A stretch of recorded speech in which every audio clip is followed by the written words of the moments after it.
जय हिंद प्यारे बच्चों।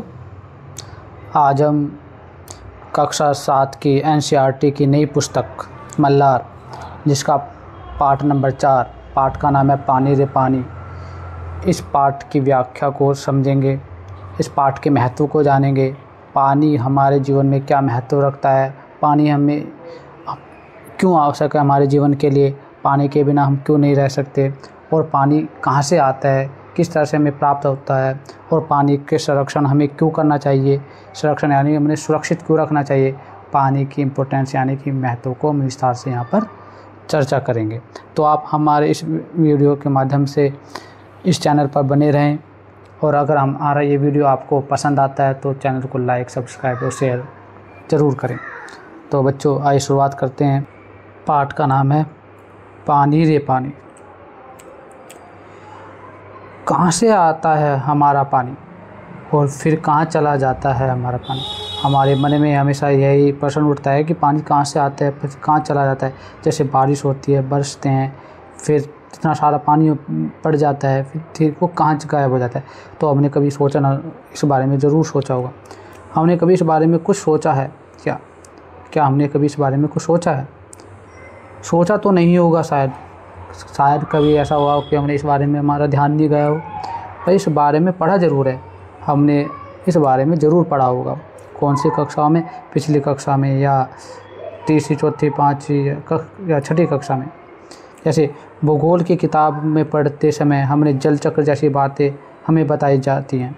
जल चक्र कैसे होता है, जल चक्र के बारे में आपको बताया जाता है कि एक सुंदर सा चित्र बना दिया जाता है इस पाठ के साथ। जैसे इस पाठ के साथ सुंदर सा चित्र है, जैसे बारिश हो रही है, ये हो रही है ना बारिश। इस तरह से बादल से हमें पानी मिलता है, फिर ज़मीन पे डलता है, ज़मीन से फिर वो नालों में चला जाता है, नालों के जरिए नदी में चला जाता है, फिर नदी के माध्यम से फिर वो जाके समुद्र में मिल जाता है। ठीक है, फिर समुद्र में से भाप बन के फिर वो ऊपर बादलों में चला जाता है, फिर बादल जो है वो बारिश बन के। एक जल चक्र है जो पानी का हमेशा से चलता आ रहा है। सूरज, समुद्र, बादल, हवा, धरती, फिर बरसात की बूंदें, और लो फिर बहती हुई एक नदी, और उसके किनारे बसा हमारा घर या गांव, शहर की नदियों के किनारे ये अधिकतर बसापत होती है, शहर बसते हैं। ठीक है, तो यहाँ पर आपको दिखाया गया है, देखो यहाँ पर अगर आप देखें तो एक गांव है। ठीक है बेटे, जैसे यहाँ पर गांव है, गांव बसा हुआ है, जानवर चल रहे हैं यहाँ पर, ठीक है ना, और इधर तालाब है, चार चल रहे हैं। ठीक है, इस जल चक्र के रूप के माध्यम से यहाँ पर पानी के बारे में हमें समझाया गया है। चित्र के दूसरे भाग में यही नदी अपने चारों तरफ का पानी लेकर उसी समुद्र में मिलती दिखाई देती है। जिस समुद्र में जैसे नदी यहाँ से मिल रही है, वो नदी प्रतिशत भी एक नदी यहाँ से मिल रही है। ये कुछ तीर भी बने रहे हैं, तीर बने हुए दिखाई दे रहे हैं ना, ये रहे। ठीक है, समुद्र से उठी भाप बादल बनकर पानी में बदलती है, और फिर इन तीरों के सारे जल की यात्रा एक सफ़र से शुरू होकर समुद्र में वापस मिल जाती है। जैसे यहाँ से यात्रा करी, ये समुद्र है यहाँ पर, ये वाला, तो यहाँ से पानी भाप बन के उड़ा, बादलों में के रूप में परिवर्तित हुआ, और फिर बादलों के रूप में आके ये फिर यहाँ पर धरती पर बरस जाता है। ये जल चक्र का है, तो इसे हम कहते हैं जल चक्र पूरा हो जाता है।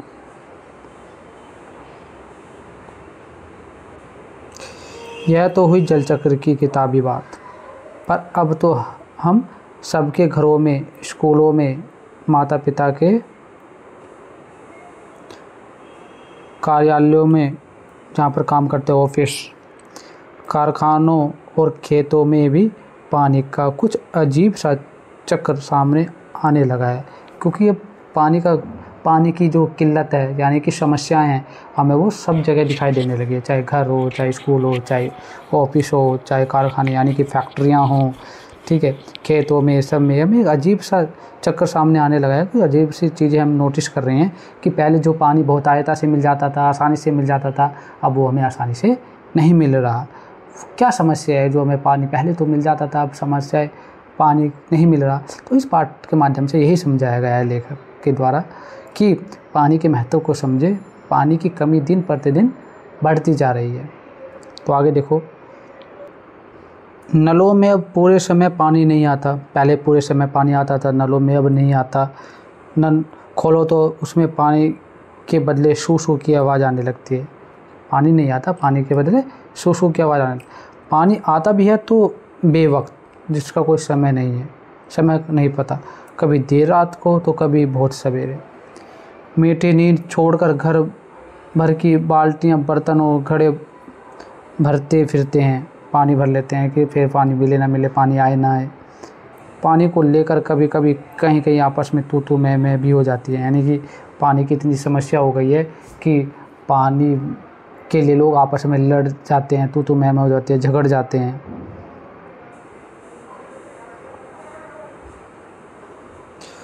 रोज़ रोज़ के इन झगड़ों टंटों से बचने के लिए कई घरों में तो लोग नलों के पाइप में मोटर लगवा लेते हैं।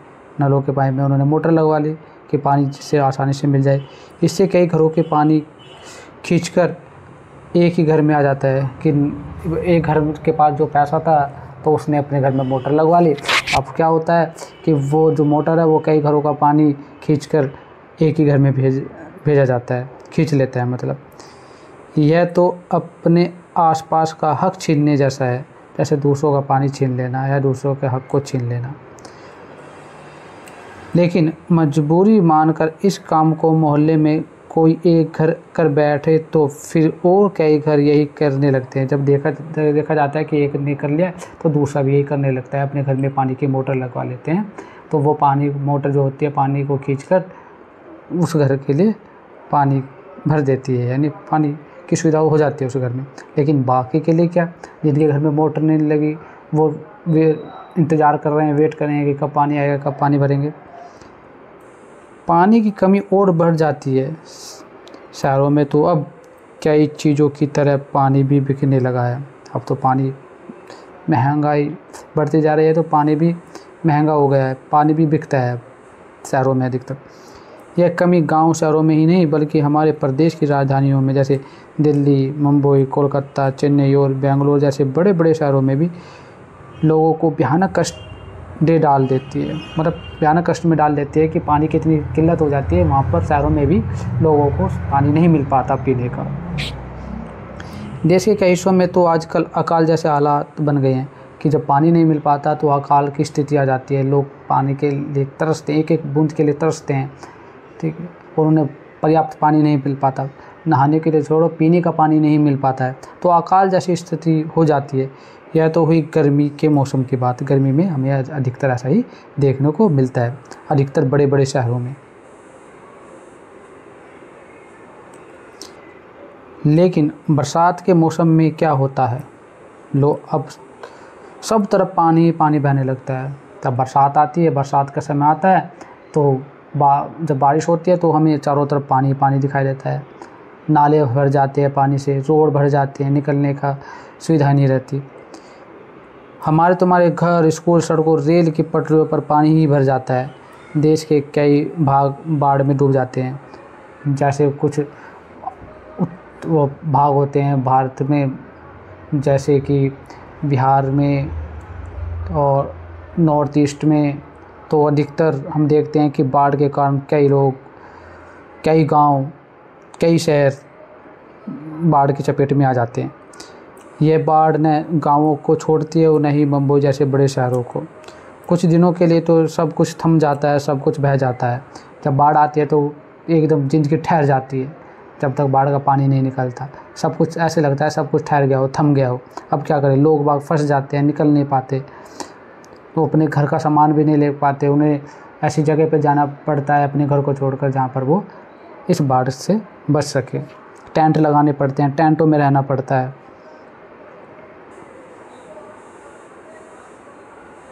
आगे देखो, ये हालत जो हालात हैं हमें बताते हैं कि पानी का जो बेहद कम हो जाना, कि पानी जो है उसका कम हो जाना है, बेहद कम हो जाना, उसकी कमी हो जाना, और पानी का बेहद ज़्यादा हो जाना और अधिक मात्रा में हो जाना। जब गर्मी आती है पानी की कमी हो जाती है, जब बरसात आती है तो पानी बहुत ताया में हमें दिखाई देता है चारों तरफ। यानी कि अकाल और बाढ़ एक ही सिक्के के दो पहलू हैं। जब पानी की कमी होती है तो अकाल पड़ जाता है, पानी अधिक मात्रा में बरस जाता है बरसात के मौसम में तो बाढ़ आ जाती है। बताया गया है कि दोनों सिक्के के एक ही पहलू हैं, दो पहलू हैं सॉरी। यदि हम इन दोनों को ठीक से समझ सके और संभाल ले तो इन कई समस्याओं से छुटकारा मिल सकता है। अगर हमने इस समस्या को समझ लिया और संभाल लिया तो हमें इस दोनों समस्याओं से छुटकारा मिल सकता है। अगर हम पानी का उपयोग सही से करें, पानी का संरक्षण सही से करें तो हम इन समस्याओं से निपट सकते हैं। कैसे? चलो थोड़ी देर के लिए हम पानी के इस चक्कर को भूल जाएं और याद करें। हम मान लो कि हम चलो इस यहाँ पर जो लेखक है कि कहता है कि इस पानी की समस्या को भूल जाएं और हम एक उदाहरण के माध्यम से समझते हैं। अपनी गुल्लक को, एक गुल्लक, आपके पास एक गुल्लक होती है, जब भी हमें कोई पैसा देता है तो हम खुश होकर दौड़कर उसे झट से अपनी गुल्लक में डाल देते हैं इकट्ठा करने के लिए। कभी 1 रुपया, कभी 2 रुपया, 5 रुपया, कभी तो सिक्के, तो कभी बड़े बड़े नोट भी इस गुल्लक में धीरे धीरे हम जमा कर लेते हैं। फिर जब कभी हमें कुछ पैसों की या रुपयों की ज़रूरत होती है तो हम इस गुल्लक की बचत का उपयोग कर लेते हैं। फिर इस गुल्लक में से निकाल के हम उन पैसों का उपयोग कर लेते हैं। तो यहाँ पर लेखक कहते हैं कि हमारी यह धरती भी एक गुल्लक की तरह है, बहुत बड़ी गुल्लक, जो बहुत बड़ी है, खूब बड़ी गुल्लक है। मिट्टी की बनी इस विशाल गुल्लक में प्रकृति वर्षा के मौसम में खूब पानी बरसाती है। जब प्रकृति है तो वर्षा का जो आती है, वर्षा का मौसम आता है तो खूब पानी बरसता है। तब रुपयों से भी कई गुना कीमती इस वर्षा को हमें इस बड़ी गुल्लक में जमा कर लेना चाहिए। तो हमें क्या करना चाहिए? जैसे हम पैसा इकट्ठा करते हैं गुल्लक में, उसी तरह इस पानी को भी हमें इकट्ठा कर लेना चाहिए, संरक्षित कर लेना चाहिए, क्योंकि पानी बहुत कीमती है। हमें गाँवों में, शहरों में जो छोटे बड़े तालाब हैं, झील आदि हैं, वे धरती की गुल्लक में पानी भरने का काम करते हैं। तो हमें क्या करना है कि झीलें, तालाब आदि में पानी, जो बरसात का पानी है, उसे इकट्ठा करना है। इसमें जमा पानी ज़मीन के नीचे छिपे जल के भंडार में धीरे धीरे रिसकर छनकर जा मिलता है। तब ये पानी इन तालाबों में, झील में जमा हो जाता है तो वो धीरे धीरे रिसकर जो ज़मीन के नीचे जल के भंडार हैं उनमें पहुंच जाता है। इससे हमारा जो भूजल भंडार है, भूजल का जो स्तर है वो समृद्ध होता है और पानी ऊपर आ जाता है। पानी का यह खजाना हमें दिखता नहीं, लेकिन बहुत महत्वपूर्ण है। हमें दिखाई नहीं देता लेकिन वो होता है। लेकिन इसी खजाने से हम बरसात का मौसम बीत जाने के बाद पूरे साल भर तक अपने उपयोग के लिए घर में, खेतों में, पाठशालाओं में पानी निकाल सकते हैं। जो पानी इकट्ठा किया हमने झीलों में, तालाबों में, वो धीरे धीरे रिसकर ज़मीन के अंदर जल भंडार में एकत्रित हो जाता है। जब हमें इसकी ज़रूरत पड़ेगी, जैसे गर्मियों के मौसम में या खेतों की सिंचाई में, घर के उपयोग में, तो इसे बाद में हम इस पानी को निकाल सकते हैं।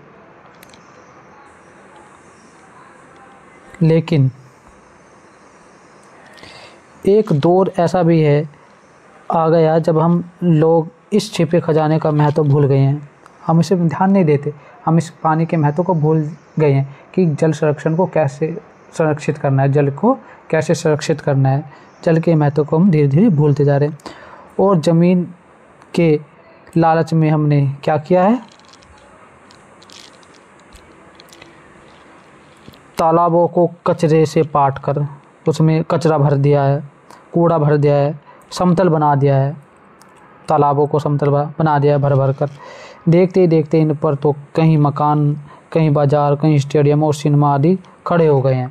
तो इन तालाबों को भरकर हमने क्या किया, तरक्की के नाम पर, विकास के नाम पर इनको भर दिया और वहाँ पर कभी मकान बना दिए, कभी बाज़ार बना दिए, कभी स्टेडियम बना दिया, कभी सिनेमाघर बना दिया। लेकिन जो जल संरक्षण करने का जो महत्वपूर्ण साधन था तालाब, उसको ही ख़त्म कर दिया। किसने ख़त्म किया?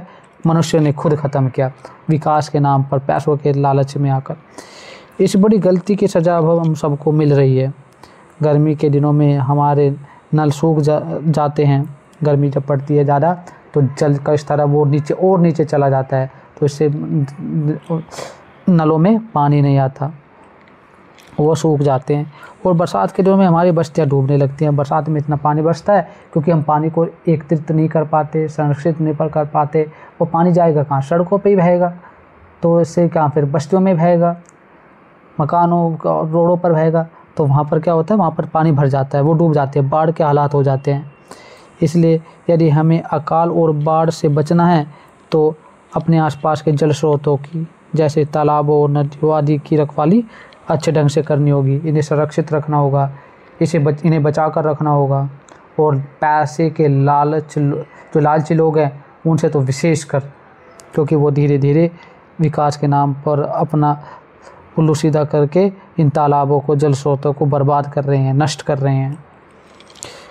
जल चक्र हमें ठीक से समझे, अगर हम जल चक्र को ठीक से समझे, जब बरसात हो तो उसे थाम ले, उसे इकट्ठा कर ले, अपना भूजल भंडार संरक्षित रखें, अपने गुल्लक भरते रहें, पानी को संरक्षित करते रहें। पानी की जब ज़रूरत होगी, जब हम इसका उपयोग कर लेंगे, तब हमें ज़रूरत के समय पानी की कोई कमी नहीं होगी। जब अब हमें समस्या आएगी, पानी की किल्लत होगी, तो हम इन चीज़ों से इसकी पूर्ति कर सकते हैं। यदि हमने जल चक्र का ठीक उपयोग नहीं किया तो हम पानी के चक्कर में फंसते चले जाएंगे और दिन प्रतिदिन जो भूमि का जो जल स्तर है वो नीचे चला जाएगा और अकाल जैसे हालात दिन प्रतिदिन बढ़ते चले जाएंगे। तो अगर हमें इससे निपटना है तो हमें पानी का संरक्षण करना होगा, तालाबों का, झीलों का निर्माण करना होगा, उसमें जल को सुरक्षित करना होगा, बरसात के पानी को इकट्ठा करना होगा, जो समय पर जिसका उपयोग हम समय पे कर सकें। इस पाठ को लिखा है अनुपम मिश्र ने। जो अनुपम मिश्र है, देखो यहाँ पर इकट्ठा किया जा रहा है जल संरक्षण। यहाँ टंकी, बरसात का पानी आया, टंकी बना दी, तो इसमें पानी बरस रहा है तो इसमें इकट्ठा हो जाता है। जब हमें ज़रूरत होती है तो हम पेड़ पौधों को, घर के कपड़े धोने के लिए, घर के कामों के लिए इस पानी का उपयोग कर सकते हैं। लेखक जो हैं वो अनुपम मिश्र एक प्रखर लेखक है, प्रसिद्ध लेखक है, पर संपादक और जाने माने पर्यावरणविद होने के साथ साथ छायाकार भी हैं। ये पर्यावरणविद पर्यावरण को संरक्षित करने में अपना महत्वपूर्ण योगदान देते आए हैं। पर्यावरण संरक्षण के क्षेत्र में उन्होंने अनेक प्रयोगात्मक कार्य किए, अनेक महत्वपूर्ण कार्य किए हैं। जैसे आज भी खरे हैं तालाब उनकी सर्वाधिक चर्चित पुस्तक है, क्योंकि तालाब का महत्व आज भी महत्वपूर्ण है। ब्रेल लिपि सहित इसका अनुवाद अनेक भाषाओं में हो चुका है। सांप माथे का समाज उनकी एक और महत्वपूर्ण पुस्तक है। वे गांधी शांति प्रतिष्ठान से प्रकाशित होने वाली पत्रिका गांधी मार्ग के संस्थापक और संपादक भी रहे हैं। ठीक है बेटे, उम्मीद है कि आपको ये पाठ की व्याख्या अच्छी तरह से समझ में आ गई होगी। तो अगली वीडियो में इस पाठ के प्रश्न उत्तर और गतिविधि को हल करेंगे और उनके उत्तर लिखित रूप में देने की कोशिश करेंगे। तो आप हमारे साथ बने रहे। अगर आपको हमारा ये वीडियो पसंद आया तो लाइक, सब्सक्राइब और शेयर ज़रूर करें। तब तक के लिए जय हिंद।